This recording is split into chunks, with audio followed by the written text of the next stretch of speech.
첫 시간에 제가 말씀드렸듯이 신학의 정의는 신에 대한 학문 내지는 신에 대한 그 연구라고 했잖아요. 네.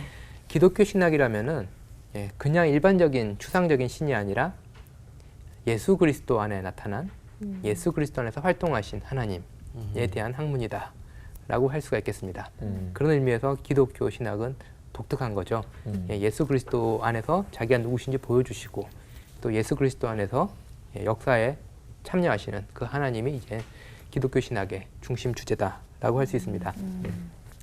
그래서 예수 그리스도는 누구인가 이 질문을 기독교에는 묻지 않을 수는 없죠. 네. 또 물어야 되는데 또 저희는 또 답을 찾아 헤매는 존재가 될 수밖에 없습니다. 그래서 조금 기분 나쁘게 들릴 수도 있지만 그래서 저는 기독교인은 빌라도와 같은 존재. 빌라도. 예. 기분 나쁘네요. 예. 왜요? 빌라도면 좋은 거 아닌가요? 로마 총독이고 언제 그런 권력과 부를 누려보겠습니까 저희가? 제가 귀가 얇으니까 그만하시죠. 네. 근데 보면은 그 빌라도는 예수 그리스도를 바로 눈앞에서 봤던 사람이죠. 그리고 심판을 하게 되는 그런 입장이죠. 저희도 예수 그리스도를 놓고 저희도 예수 그리스도에 대해서 평가를 합니다. 네. 과연 우리도 당신을 믿을 만한 존재입니까? 네. 당신을 따라 산다는 삶이 무엇입니까? 저희도 질문을 하죠. 빌라도는 예수 그리스도를 앞에 놓고 질문을 던진 존재입니다. 네. 당신 유대인의 왕이냐? 네. 그리고 했던 말이 넌 무엇을 했냐? 그리고 또 넌 왕이냐? 그리고 마지막 질문은 진리가 무엇이냐? 네, 이런 질문을 던지는 거죠.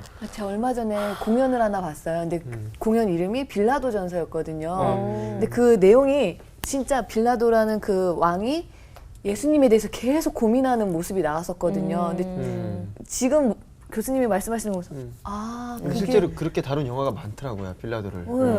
와, 저는 그냥 빌라도가 그냥 왕이지 예수님에 대해서 어떻게 고민을 했을까 이 사람이 이런 생각을 가지고 있었었는데 그 교수님 말씀하시는 거랑 매치가 딱 되면서 그런 고민을 했었겠구나. 그래서 저희는 계속 질문을 던지지만 이제 그분은 그 저희의 이해, 저희의 개념을 넘어서 계신 분이십니다. 그러면 이제는 저희가 예수 그리스도를 알 수 있는 좋은 방법 중에 하나가 뭐냐라고 할 때 한 예를 들어드리겠습니다. 여기 오른쪽에 있는 이 코수염 난 분, 조선 히틀러 아니에요? 아돌프 히틀러 있죠? 유명한 아돌프 히틀러이고 히틀러가 어디까지 알아요? 정말 대단하네. 아직 얼마 전에 영화를 아, 봤는데 그래요? 세계 전쟁 그 내용이 전 채플린인 줄 알았어요. 그러면은 그 히틀러 옆에 아마 이게는 그 좀 중요한 사람이니까 옆에 같이 서 있겠죠. 이 사람은 누구일까요? 장관 아닐까요? 네, 히틀러 치하의 장관 뭐 이런 식으로 생각할 수 있겠죠. 근데 다음 사진을 하나 볼게요. 이분은 누구신가요? 아까 저분 히틀러 옆에 있던 분 아니세요? 예. 그리고 이분은 약간 덩치가 있으신 분. 무솔리니? 윈스턴 처칠입니다. 영국의 수상이었던. 자, 아까 똑같은 분인데 처치를 못 알아보다니. 아까 이 똑같은 분이었는데 히틀러 옆에 있을 때는 뭐 독일의 장관이 아닐까 그렇게 생각했는데 지금 처칠 옆에 있으니까 어떻게 생각이 되죠? 영국의 무슨 장관인가? 정치인 좀 되지 않을까, 장관 좀 되지 않을까라고 생각을 하는 거죠. 처칠은 영국의 수상이었죠. 이거 2차 세계대전 당시에.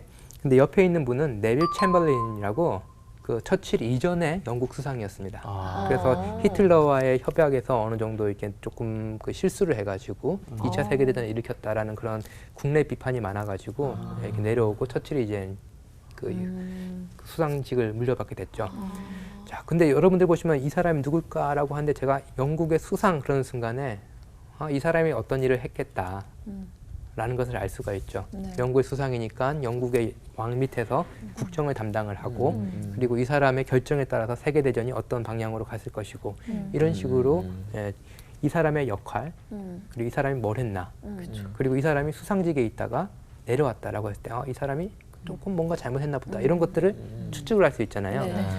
마찬가지로 예수 그리스도가 누구신가 사람들이 그분을 어떻게 이해했나를 아는 제일 중요한 방법 중에 하나는 호칭을 연구하는 겁니다. 그렇지. 그 영국의 어떤 신학자 타일러라는 이름의 신학자인데요. 그 성경에 나온 예수 그리스도의 호칭을 세어봤더니 55개가 나온다고 오, 합니다. 정말요? 그렇게 그렇게나 많아요? 많이요? 예. 와. 뭐죠? 그러니까요. 저도 55개까지 모르겠는데요. 아무튼 예수 그리스도 가지고 있는 대표적인 호칭 몇 개를 가르쳐 드릴게요. 메시아, 하나님의 아들, 다윗의 아들, 사람의 아들, 왕, 예언자, 목자, 자, 대제사장 뭐 이런 것들을 이렇게 그러네. 부르는 게 있고요. 그다음 또 다른 친구들이 있습니다. 예수님이 잘 가르치셨죠? 그러니까 선생님. 선생님, 랍비. 랍비 이렇게 부르기도 하고, 주 예, 주라고도 부르기도 하고요. 모퉁이돌. 모퉁이도, 맞습니다. 오늘 왜 그러세요? 네? 왕왕왕. 처치를 못 알아봐서 그렇습니다. 예, 모퉁이돌. 모퉁이돌. 예, 뭔가 이제는 저희의 기반이 되어 주실 것 같고 뭐 그런 느낌이 팍 오는 거죠. 이런 식으로 사람들은 이제 호칭들을 불러가지고 이제 얘기를 했는데 아까 말씀드린 대로 중요한 건 뭐 왕이라든지 다윗의 아들이라든지 뭐 대제사장 이런 게 중요했잖아요. 근데 기독교가 유대 땅 밖으로 막 전파가 됐잖아요. 네. 초대교회 때부터. 근데 사람들이 이제 물어보는 거죠. 기름 아무나 바르는 거 아니야? 네, 그렇게 나올 수가 있는 거죠. 예. 예수 그리스도가 메시아의 번역어잖아요. 네. 메시안 그리스도 다 기름 부은 자라는 거잖아요. 근데 나도 기름 바를 수 있다. 뭐 이렇게 나와버리면 안 되니까. 예, 그때부터는 이제는 그 기독교가 그 유대 문명을 벗어나면서부터는 그 좀 더 보편적인 다른 말로 하면은 그 그리스 문화권, 그리스 로마 문명권에서 잘 쓰이는 그런 호칭들이 쓰이게 됩니다. 그게 이제 주, 뭐 구원자, 예, 하나님 아들 뭐 이런 호칭들이 자꾸 쓰이게 되는 거죠. 그리고 또 재밌는 예수님의 호칭 중에 하나가 뭐냐면은 그 베드로후서 1장 19절 쓰이는데요. 새벽별, 반짝반짝 새벽별. 혹시 반석도 예수님을 네, 얘기하시나요? 호칭으로 많이 쓰이고 있죠. 근데 이제는 또 반석은 많이 그 쓰이긴 하지만 그 교회의 반석이라는 의미에서 베드로가 또 반석으로 쓰이고 있죠. 네, 그러니까 주는 내 반석이라는 의미에서 주를 이제 예수 그리스도로도 해석을 해서 그렇게도 하긴 하지만 예, 그래도 많이 쓰이는 호칭은 아닙니다. 근데 말씀드렸듯이 그 호칭을 통해 가지고 예수 그리스도가 누구시고 무엇을 하는 분인지를 저희가 알 수 있다 그랬잖아요. 근데 정말 중요한 예수 그리스도의 그런 직무는 뭐냐라고 했을 때 초대교회부터 생각했던 건 뭐냐면은 기름 부은 특별한 그런 직업들 있잖아요. 그런 특별한 호칭들이 주어졌잖아요. 기름을 바른 자. 아까 말했듯이 왕, 예언자, 목자. 목자는 선지자. 기름 먹죠.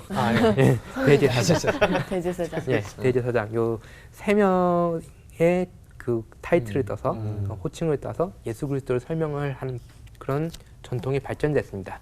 그것을 그리스도의 삼직무론이라고 부릅니다. 그래서 누가복음 24장 19절을 보면은 예수 그리스도를 이제 예언자라고 부르는 게 나오고요. 히브리서 4장 14절을 보면 제사장이라고도 부르고 요한계시록 19장 16절을 보면 이제 왕이라고도 나오는데 그럼 예언자의 역할이 뭘까요? 예언자는 예언을 하죠. 예언을 하죠. 예언이란 게 어떤 건가요? 예언이요. 하나님의 말씀을 전하는 거. 네. 예언이란 건 단순히 미래일을 맞추는 게 예언이 아닙니다. 그 한자로 보면 예자가 예, 미리. 예금할 때 예자입니다. 아 그래요. 네. 다른 말로 하면은 예금할 때 뭐냐면 돈을 넣어뒀다가 그 돈을 뺏어 쓰는 게 예금이잖아요. 하나님이 말씀을 주시면은 그 말씀을 넣어놨다가 대언하는 사람. 대언하는 예. 사람. 자기의 그 계시를 가지고 미래를 단순히 맞추는 사람이 아니라 하나님이 주시는 말씀을 이스라엘에게 선포하는 사람. 대변인이네. 예, 이것이 바로 예언자의 주요한 역할입니다. 그래서 예수 그리스도를 예언자라고 말하는 것은 뭐냐면은 예수 그리스도가 하나님의 진리를 특히 이제 구원의 진리를 계시하시는 분이라는 의미에서 예, 그리고 이제 저에게 말씀도 주셨잖아요. 그런 의미에서 예언자라고 이해를 했습니다. 그럼 제사장의 역할은 무엇일까요? 제사장 예배. 예배. 특히 그냥 예배 드리는 게 아니라 지금에 없는 뭔가를 했죠. 회개하면 자복한 예. 제사. 지금 또 회개합니다. 번제. 예, 번제. 제사. 제사 지내는 예, 제사를 지내는 이유 중에 하나는 뭐냐면은 하나님과 죄인 사이를 연결해. 화해하고 중재해주는 역할을 하는 거죠. 예. 그러면은 예수 그리스도의 역할 중에 중요한 것은 제사장으로서 중재. 예, 중재를 하는 거죠. 예, 중재를 하고 다른 더 중요한 건 하나님과 화해를 위해 예, 제사를 드린 분인데 제사장과 예수 그리스도의 차이는 있습니다. 성경에서 봤을 때 제사장은 다른 제물을 가지고 예배드리고 그 제사를 드리고 계속 반복을 해야 되는 거죠. 네. 근데 그리스도는 자기 몸을 제사장이 제물로 자기 자신의 몸을 이제 제물로 한 번 드리는 것이다라고 하는 거죠. 그래서 하나님과 우리 사이에 갈라졌던 틈 사이를 다시 연결시켜주는 분. 예. 그것을 이제는 제사장으로서의 그리스도라고 얘기합니다. 마지막으로 왕은 뭘 할까요? 다스리는. 다스리죠. 왕은 전쟁을 하죠. 정쟁을 하죠. 통치를 하죠. 예. 그 그리스도를 이제 왕이라고 부르는 것은 또 그 어떤 단순히 적으로부터 승리가 아니라 악으로부터 예, 그리고 죽음의 위협으로부터 승리를 하시고 또 우리를 지탱하고 보호하시는 예, 이런 분이 바로 이제 왕으로서의 그리스도다라고 이렇게 전통적으로 그리스도가 누구시고 그리스도가 무엇을 하셨는지를 세 가지 예, 직무, 역할을 가지고 설명을 합니다. 그래서 이 설명 방식이 예, 저희가 시간이 별로 없잖아요. 예, 시간 별로 없을 때 상당히 좋은 방식입니다. 그리스도가 누군지 예, 간략하게 그 활동을 설명해 드릴 수 있고 또 다른 중요한 장점 뭐냐면은 구약을 통해 가지고 그리스도를 이해하는 아주 중요한 방식인 거죠. 예.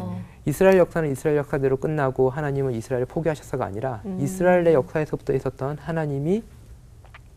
하나님과 인간을 예, 연결시켜주기 위해서 예, 필요했던 그 역할이 그리스도에게서 완성이 됐고 예, 그리고 교회가 그 역할을 이어받고 있다라는 것을 보여주기 위해서 예, 이 세 가지 직무를 설명을 하기도 합니다.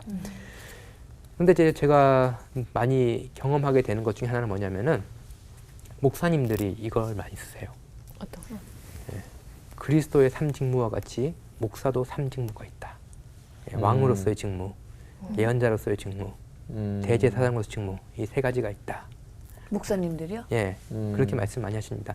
일면 예, 맞는 말이기도 합니다. 예, 왕이라는 건 뭐냐면 이제 그 교회 자체의 어떤 행정이라든지 뭐 이런 걸 하셔야 되잖아요.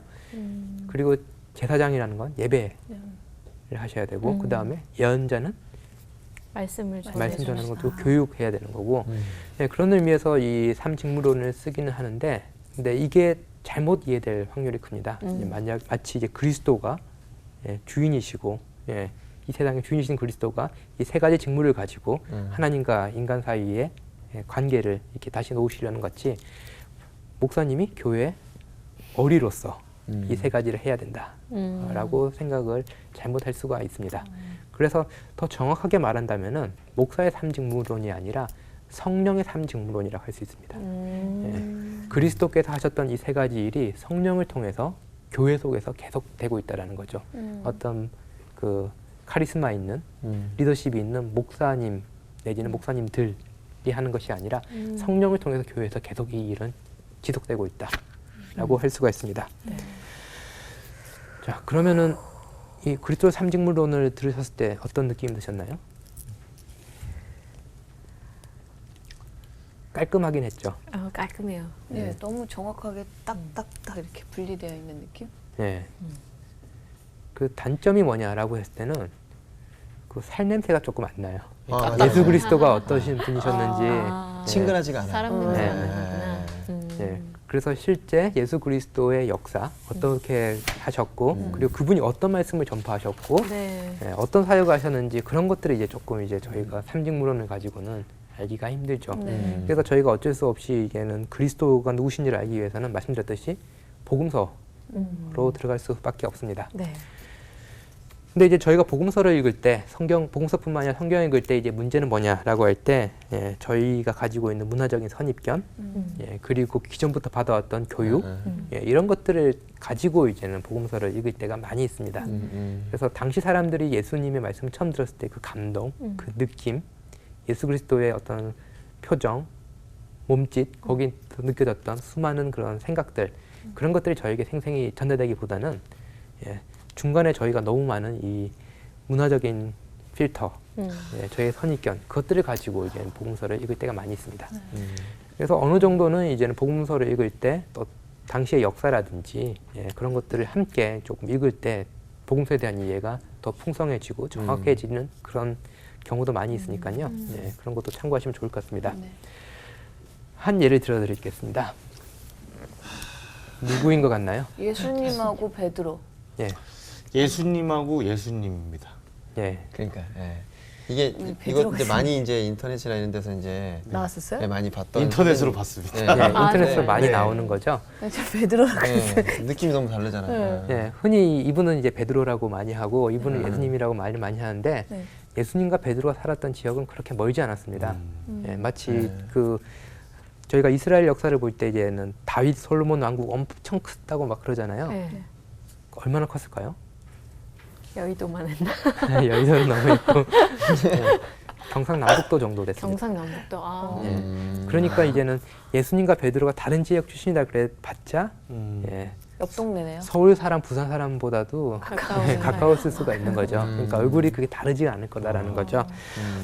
어. 오른쪽에 보이는 거는 이제 리차드 니브라는 그 영국 맨체스터 대학에서 이제는 은퇴를 하셨던 그 법의학자고 이런 그 고고학적인 그런 걸 연구하셨던 분인데 당시 팔레스틴의 남자 그런 두골을 가지고 그 머리 뼈를 그 해골을 가지고 DNA를 축출하고 그런 식으로 해가지고 당시 유대인들이 어떻게 생겼을 것이다를 추정을 한 거죠. 예, 그랬으면은 이렇게 얼굴이 주로 나온다라는 거죠.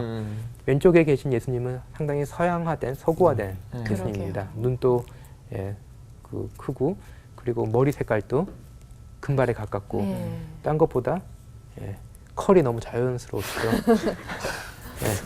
보시면 여기는 머리가 곱슬이 조금 심하시고 수염도 저기는 좀 멋있게 나시고 수염도 그런데 그 바울 서신을 보면 고린도전서를 보면 남자가 머리를 기르는 건 수치스러운 일이다라는 그런 구절이 나오거든요.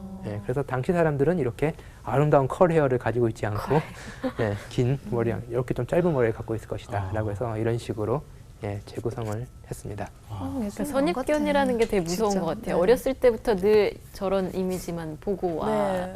살다 보니까 네, 그게 예수님 꼭 하면 딱 이렇게 예, 또. 그게 꼭 좋지만도 않은 것 같아요. 그렇죠. 또 어떤 면에서는.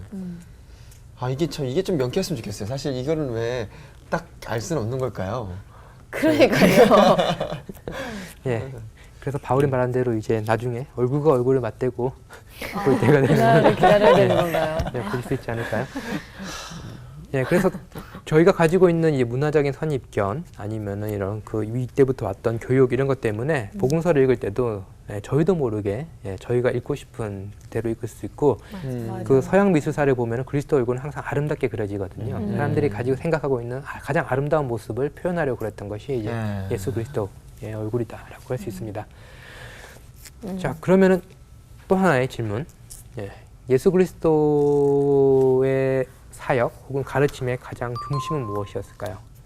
그냥 단순히 예수 그리스도께서 가르쳤던 가장 핵심적인 메시지는 무엇이었을까요? 사랑? 복음, 사랑? 복음? 구원, 복음의 내용은 구원. 구원. 네, 죄사함. 죄사함, 사랑. 흔히 그렇게 말씀하시는데 그게 다 중요 메시지는 맞습니다. 근데 예수 그리스도께서 그 가장 강조하셨던 자기의 사역에서 그거는 보통 이제는 자기 사역 처음 시작하실 때 얘기하실 거 아니에요? 나는 이런 걸 할 거다라고 얘기하는데 그것을 조금 보기 위해서 마가복음 1장 1절을 이제 인영 씨가 한번 읽어주시겠어요? 네. 하나님의 아들 예수 그리스도의 복음의 시작이라. 네, 아주 단순하죠. 그 복음서 그 가스펠이면 저희는 이럴 때는 마가 복음서로도 번역하기도 하고 복음으로도 번역하기도 하잖아요. 복음이 원래 어떤 단어였냐? 단순히 하면 굿뉴스잖아요. 네. 그 전쟁 같은 걸 했잖아요. 그러면은 지금이야 통신이 발달됐으니까 전쟁 이겼는지 졌는지 모르잖아요. 근데 당시에는 전쟁 이기면은 막 달려야 되잖아요. 네. 그래서 우리가 전쟁에 승리했습니다. 이런 게 이제 굿뉴스가 되는 거죠. 네. 그래서 이제는 이 굿뉴스라는 것이 이제는 보시면 이제 복음서로도 쓰이는데 여기서는 어떻게 했냐면은 예수 그리스도의 복음의 시작이다라고 하면서 제가 말했듯이 구원을 얘기하는 것도 아니고 사랑을 얘기하는 것도 아니고 예수 그리스도의 삶 전체를 쭉 얘기를 하는 거죠. 그런 의미에서 이제 복음이라는 것이 단순히 저희가 생각하는 뭐 사랑, 아니면 구원 이런 좁은 개념이라기보다는 예수 그리스도의 삶 전체. 예수 그리스도를 통해 가지고 하나님께서 보여주신 그분의 사람에 대한 사랑, 의지, 뜻 이런 것들이 다 복음이다라고 할 수 있습니다. 그리고 그 뜻에 하나님의 뜻에 순종해서 그 과정, 삶의 순간순간을 살아가셨고 그리고 십자가에 달리고 부활하신 그 모든 것이 이제는 복음이다라고 하는 거죠. 아주 복음에 대해서 저희가 쫓겨 가지고 있던 그 시각을 넓게 펼쳐주는 그런 구절이다. 예수님의 삶이 굿뉴스네요. 네. 네. 마치 전쟁에서 승리한 굿뉴스처럼 예수 그리스도의 삶이라는 것 자체가 이제 굿뉴스다라고 이렇게 얘기를 해줍니다. 그러면 이제 예수님이 생각하셨던 그 자신의 핵심 메시지가 뭔지를 이제 마가복음 1장 14절에서 15절을 지현 씨가 한번 읽어주시겠어요? 네. 요한이 잡힌 후 예수께서 갈릴리에 오셔서 하나님의 복음을 전파하여 이르시되 때가 찼고 하나님의 나라가 가까이 왔으니 회개하고 복음을 믿으라 하시더라. 네. 여기서 보시면은 중요한 게 나오는 게 때가 찼고 하나님 나라가 가까이 왔다. 그러니까 이내는 회개하라라는 거죠. 하나님 나라가 가까이 왔다. 그렇게 정확한 번역은 아닙니다. 그 그리스어로 보면은 하나님 나라가 가까이 왔다라고 되어 있는 그런 것도 있지만 하나님 나라는 이미 도달하였다라는 완료형입니다. 저희가 하나님 나라 아니면은 그 하나님 나라를 이제는 그 유대인들은 하나님이라 이름 안 불렀잖아요. 그러니까 그 유대적인 그런 사람들이 많이 유대적인 그런 배경이 강했던 마태에서는 하나님 대신에 하늘이란 걸 붙였죠. 그러니까 하늘 나라, 천국. 그래서 마태복음에서는 천국이라고 표현이 되고요. 마가복음이나 누가복음에서는 하나님 나라 이렇게 표현이 됩니다. 근데 그 하나님 나라가 우리가 죽어서 갈 그곳이 아니다. 뭐냐면 예수 그리스도와 함께 이미 도달하였다 라고 얘기를 하는 거죠. 그러니까 저희가 이제는 어떻게 잘 살고 그래가지고 죽어서 천국에 들어가는 출입증을 받는 게 아니라 예수 그리스도와 함께 뭔가 새로운 것이 이 역사 속에 들어왔다 라고 성경이 얘기를 하는 거죠. 그러니까 그 하나님 나라라는 그 어마어마한 저희가 알 수 없는 그 신비로운 것이 예수 그리스도와 함께 도달했다 라고 했을 때 그 메시지가 얼마나 초대교회 사람들 아니면 그 당시 사람들에게는 얼마나 충격적인 그런 메시지였겠습니까? 자, 그리고 그 하나님 나라라고 되어 있는데 나라라는 말에 해당되는 그 그리스어 바실레이아인데요. 그거는 나라라도 번역되고 통치로도 번역이 됩니다. 그 하나님의 통치가 이르렀다라는 거죠. 저희는 나라라고 그렇게 하면 어떤 그 근대적인 국가 개념, 뭐 주권이 있고 그렇게 생각하기 쉬운데 당시 그리스어를 알았던 사람 같은 경우는 그 두 개를 동시에 생각한 거죠. 어떤 하나님 나라가 들어왔고 하나님의 질서가 들어왔다라는 거죠. 이건 상당히 당시 사람들이 들었을 때 도발적인 것이 왜냐하면은 당시 사람들이 살았던 곳은 로마 제국입니다. 팍스 로마, 그 로마의 평화가 다스리는 데죠. 그러니까 로마 황제의 통치가 이 세상의 질서를 잡아주고 있던 곳에서 어떤 조그만 시골에서 온 목수가 하나님 나라가 도달했다. 즉 로마 황제가 다스리는 우리가 보는 권력, 우리가 생각하는 부, 우리가 생각하는 정의, 평화, 질서가 아니라 하나님이 직접 통치하시는 그 정의, 평화 이런 세계가 도달했다라고 얘기를 합니다. 그리고 그 하나님 나라가 우리가 노력해서 얻은 게 아니잖아요. 로마의 평화는 싸워서 이겨서 얻은 것이라면 그것은 예수 그리스도와 함께 도달했잖아요. 네. 그때 이제 우리에게 요구되는 것은 당시 사람들이 요구되는 건 뭐냐면은 회개하라. 입니다. 지난 시간에 저희가 이제는 죄에 대해서 살펴봤는데 그래서 회개하라 그렇게 하면 네 제가 지난번에 뭐 어머니 지갑에서 1,000원을 훔쳐갔어요 뭐 이런 거를 막 기억해내고 회개를 하는 게 아니라 이것도 그리스어로 보면 상당히 어감이 조금 다릅니다.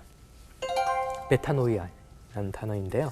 그건 뭐냐면은 그냥 이제 잘못한 그것을 이제 기억해내 가지고 그 죄를 알아내는 게 아니라 마음이나 삶의 방식 자체를 완전히 바꾸는 것을 메타노이아라고 합니다.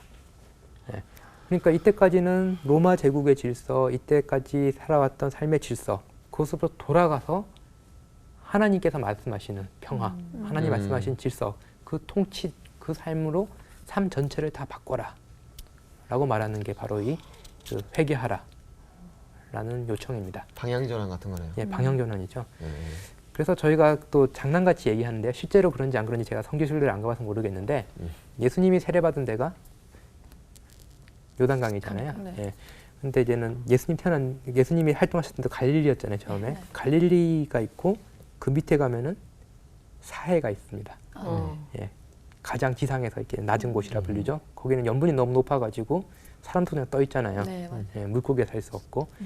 근데 뭐냐면은 갈릴리는 어마어마한 어장이거든요. 거기서 이제 물이 내려와서 사해로 가고 있거든요. 그럼 물고기가 요단강 따라 쭉 내려오다가 죽던 거죠. 회개 안 하면은 사해로 들어가는 거죠. 메타노이아. 방향의 전환을 안 하면. 회개 안 하면 사회로 가야 돼요.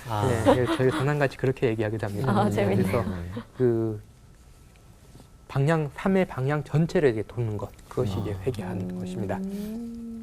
그래서 전적으로 새로운 현실, 이 예수 그리스도와 함께 도래했고 거기에 맞게 우리는 삶의 방향 전체를, 우리의 삶의 지향성 자체를 바꾸라라고 말씀하신 것이 예수 그리스도의 가르침인 거죠. 자, 그럼 또 누가복음에 가면은 예수님께서는 그 내용을 조금 더 구체적으로 이렇게 말씀해 주십니다. 누가복음 4장 17절, 21절이 뭐냐면은 예수님이 그 우리말로 하면 이제 데뷔 무대죠. 자기가 이제는 공생애를 시작하시면서 설교를 하시는 그 부분인데 그 구절을 이제 원구 씨가 한번 읽어주시겠어요? 네. 선지자 이사야의 글을 들이거늘 책을 펴서 이렇게 기록된 데를 찾으시니 곧 주의 성령이 내게 임하였으니 이는 가난한 자에게 복음을 전하게 하시려고 내게 기름을 부으시고 나를 보내사 포로된 자에게 자유를 눈먼 자에게 다시 보게 함을 전파하며 눌린 자를 자유롭게 하고 주의 은혜의 해를 전파하게 하려 하심이라 하였더라. 책을 덮어 그 맡은 자에게 주시고 앉으시니 회당에 있는 자들이 다 주목하여 보더라. 이에 예수께서 그들에게 말씀하시되 이들이 오늘 너희 귀에 응하였느니라 하시니. 네. 이 구절은 예수님이 자기의 그 사역을 시작하시면서 자기 사역을 이제는 요약을 해서 보여주시는 겁니다. 그런데 그것을 요약하는 방식은 이제 이사야 구절이죠. 그것은 이제 구약에 나오는 희년 개념에서 나온 겁니다. 안식일이 있었죠. 창조 후에 안식일이 있고 그 안식일을 그 정신이 희년으로 아주 이제는 정점화되어 있는데 그것을 이제 예수 그리스도는 너희 귀에 이제 응하였노라 라고 말씀하신 거죠. 그래서 제가 죄할 때도 말씀드렸지만 그 죄라는 것이 단순히 하나님과 우리의 관계가 끊어진 것이 아니라 저희가 가지고 있는 다층적인 관계가 다 왜곡되었다 그러잖아요. 예수 그리스도의 선포는 이 모든 것들을 다시 회복시켜주는 것을 이제는 자기의 사역으로 보고 있다라는 것을 알 수가 있습니다. 특히 이제 예수 그리스도께서 그 선택하신 특별히 관심을 보이신 게 뭐냐면 가난한 사람입니다. 배고프고 병들고 억눌리고 고난 당한 자를 포괄하는 그 개념이 이제 가난한 자인데요.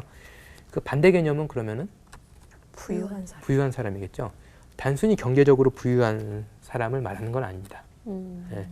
이때는 뭐냐면은 그 하나님 외에 만몬을 섬기는 자, 하나님 외에 권력을 섬기기 때문에 폭력적으로 변할 수 있는 자, 이런 사람들을 다 포괄적으로 얘기를 하고 있는 거죠. 그래서 예수님은 이런 사람들, 어떤 이런 그 하나님의 질서가 아니라 이 땅의 질서에서 억눌리고 있는 사람들, 그 실질적으로 물리적인 가난이 될 수도 있고 부자유함이 될 수도 있고 이런 것들로부터 자유하게 하는 것을 이제는 본인의 사역의 중심으로 또 삼고 있습니다. 또 그리고 예수 그리스도께서 본인의 사역으로 또 아주 중요하게 생각하셨던 게 뭐냐면은 병든 자를 치유하고 귀신을 축출을 하는 거죠. 이것은 단순히 이제는 병을 낫게 해주고 그 정상적인 삶을 살게 해주고 거기에 그치는 것이 아니라 하나님 나라의 미리 맛봄으로써 하나님 나라의 전조로서 이제 병든 자를 치유해주고 귀신을 축출하죠. 그래서 귀신을 축출할 때 재미있는 게 뭐냐면은 예수님은 본인 스스로를 마태, 마가, 누가복음에서 하나님의 아들이라 부른 적이 없습니다. 마태, 마가, 누가복음 보시면 그럼 누가 하나님의 아들이라고 부르냐? 귀신들이 부르는 거죠. 새로운 질서가 들어오게 되고 그 귀신들이 하나님의 아들이라는 것을 알게 되고 또 예수 그리스도를 하나님의 아들이라고 안 건 누구냐면은 십자가에 달린 예수 그리스도를 보고 이 사람이 하나님 아들이라라고 이제는 그 근처에 있던 사람들이 얘기를 하는 거죠. 예, 그래서 예수 그리스도가 병든 자를 치유하고 귀신 축출하는 거는 단순히 우리가 생각하는 의술 행위가 아니라 그 하나님 나라가 오고 있음을 보여주는, 예, 그리고 도달했음을, 예, 보여주는 그런 상징적인 사건입니다. 그리고 예수 그리스도께서 하셨던 아주 또 중요한 사역 중에 하나가 뭐냐면은, 예, 먹고 마시는 거죠. 아우, 빠질 수 없네요. 예, 먹고 마시는 거죠. 예, 그래서 많은 비난을 받으셨죠. 예, 먹기를 탐하는 자라고. 예. 근데 이제 실질적으로 보면은 이 사람은 술주정뱅이다라는 표현입니다. 우리 한국어 번역은 아주 좀 이렇게 미화되어 있지만, 그래요? 예, 먹기를 탐욕스럽게 먹고 술을 술주정. 예, 주정할 정도의 이런 그런 정도의 비난을 받으셨을 정도로 중요하게 생각했던 게 뭐냐면은, 먹고 마시는. 예, 공동 식사. 공동 식사. 입니다. 그래서 예수님께서는 보시면은 계속 얘기가 나오는 게 뭐냐면 공동 한 누구 집에 가서 식사하셨더라, 그 얘기가 계속 네. 나오는 거잖아요. 예, 그 단순히 예수님이 먹기를 좋아해서 나온 게 아니라, 예, 중요하기 때문에 그렇습니다. 예수님의 사역에 있어서 예, 같이 드셨던 게. 그리고 또 예수님의 비유에도 보면 이제 잔치 비유가 많이 나오잖아요. 네, 예, 그것은 보면은 이 함께 먹는다라는 것, 그 행위가 가지는 어떤 아주 전복적인 힘이 있기 때문에 그렇죠. 그 함께 먹는 것이 힘이 있는 이유 중에 하나는 뭐냐면 누가 예수 그리스도와 함께 먹었느냐가 중요하죠. 그 비유에도 계속 나오지만 뭐냐면은 잔치 초청받은 자는, 예, 안 오고, 예, 다른 사람들이 왔다라는 거죠. 그리고 예수님께서 이제는 함께 식사를 했던 대표적인 사람들이 뭐냐면 죄인들, 세리들, 창녀들, 이런 사람들과 함께 식사를 했죠. 유대는 아주 상당히 그 정결법, 모세 율법에 따라서 정결법이 있었던 곳입니다. 그래서 더러운 사람, 더럽다는 것은 이게 몸이 실제로 더럽다기보다는 도덕적으로, 윤리적으로 더러운 사람들과 함께 있는 것이 이제 금지되어 있었죠. 창녀라는 것도 몸 파는 그런 여자들도 그 율법에서는 상당히 강하게 비난을 하고 있고, 또 세리, 단순히 저희가 생각할 때는 세금 걷는 사람인 것 같지만 세리는 로마 정부의 앞잡이인 거죠. 예, 다른 말로 하면은, 예, 나라를 팔아먹은 사람들의 앞잡이, 예, 그 동조한 자, 그 사람들을 당연히 사회에서 손가락질 받고, 예, 외면당했겠죠. 예수 그리스도는 그분들을 이렇게 그 사람 데려와서 함께 식사를 했습니다. 단순히 못 먹은 사람들 먹였다라는 게 아니라 그걸 통해 가지고 그 사람들의 낮아진 자긍심을 높여주시고 또 하나님 나라가 이런 곳이다 라는 것을 보여주는 거죠. 그곳에서는 죄인들이 함께 하나님과 함께, 예, 기쁨을 나누고, 예, 삶의 즐거움을 찬양하는 곳이다 라는 것을 보여주게 됩니다. 그래서 교회 가면 이렇게 자꾸 먹이시는군요. 많이들 먹으러 가잖아요. 많이 먹고 교제 나누고. 그건 한국인들이 먹는 걸 좋아해서 그럴 수도 있습니다. 예. 그래서 그 죄인들, 그 다음에 세리들, 창녀들 이런 식으로 구체적으로 이렇게 그 명시가 되고 있거든요. 이 사람들의 문제는 뭐냐라고 했을 때 이 사람들은 계속해서 자기들의 삶을 의롭게 만들 수 있는 사회적 기준에서 그럴 여유가 없는 사람들입니다. 그렇잖아요. 저희도 보시면은, 예, 그 상당히 많은 부분이 그 저희들이 가지고 있는 삶의 어려움 때문에 계속해서 더 삶이 점점 더 어려워지는 경우가 많이 있습니다. 죄인들이란 게 자기 의지를 가지고 죄를 범한 경우도 있겠지만 자기가 처해 있는 상황 때문에 어쩔 수 없이 죄를 범하고 정결의식을 치르지 못하기 때문에 계속 죄인으로 남아있는 수밖에 없는 사람들이 있죠. 그렇죠. 예. 그런 의미에서 세컨드 찬스, 예, 두 번째 기회를 주지 못하는 사회는 상당히 팍팍한 사회가 되고, 예, 죄인을 계속 양산해낼 수 있는 사회가 될 수밖에 없습니다. 근데 예수 그리스도는 그것이 아니라 다 함께 와서 함께 식사를 나눔으로써, 예, 그 삶을 찬미하게 하고 또 그리고 그 속에서 또, 예, 하나님 나라를 미리 맛보게 해주는 희망의 불꽃을 살려주시는, 예, 그런 사역을 하셨던 거죠. 예. 자, 그리고 예수 그리스도의 사역의 아주 또 중요한 부분을 하나를 보겠습니다. 그 마태복음 5장을 보면 예수 그리스도께서 아주 특이한 가르침 많이 주시죠. 뭐 한쪽 뺨 맞으면 다른 쪽 뺨 내밀어라, 뭐 이렇게. 제일 힘들어요, 지키기. 예, 그런 걸 했는데 이런 이야기가 나온 중요한 이유 중에 하나는 뭐냐면은 예언자들이 꿈꿔왔던, 구약 성서의 예언자들이 꿈꿔왔던 하나님의 나라의 모습, 하나님의 때의 모습이 그런 형식으로 예, 그런 구체적인 모습으로 구현될 수 있기 때문에 그렇습니다. 그 이사야서 2장 2절부터 4절을 예, 김윤주 아나운서님이 한번 읽어주시겠어요? 2절부터 4절이요? 네. 네네. 말일에 여호와의 전에 산이 모든 산 꼭대기에 굳게 설 것이요 모든 작은 산 위에 뛰어나리니 만방이 그리로 모여들 것이라. 많은 백성이 가며 이르기를 오라 우리가 여호와의 산에 오르며 야곱의 하나님의 전에 이르자. 그가 그의 길을 우리에게 가르치실 것이라. 우리가 그 길로 행하리라 하리니 이는 율법이 시온에서부터 나올 것이요 여호와의 말씀이 예루살렘에서부터 나올 것임이니라. 그가 열방 사이에 판단하시며 많은 백성을 판결하시리니 무리가 그들의 칼을 쳐서 보습을 만들고 그들의 창을 쳐서 낫을 만들 것이며 이 나라와 저 나라가 다시는 칼을 들고 서로 치지 아니하며 다시는 전쟁을 연습하지 아니하리라. 아멘. 예, 보시면은 이제는 그날이 오면은 예, 그 여호와 율법만 흐르는 것이 아니라 또 다른 한편으로는 어떻게 되어 있죠? 전쟁 무기들, 예, 칼이 나오고 그런 것들이 어떻게 농기구로 변하잖아요. 더 이상 전쟁이 없을 날이 올 것이다. 예, 예수님이 가지고 있는 어떤 폭력이 다스리는 세상이 아니라 이제는 평화의 세상이 올 것이다.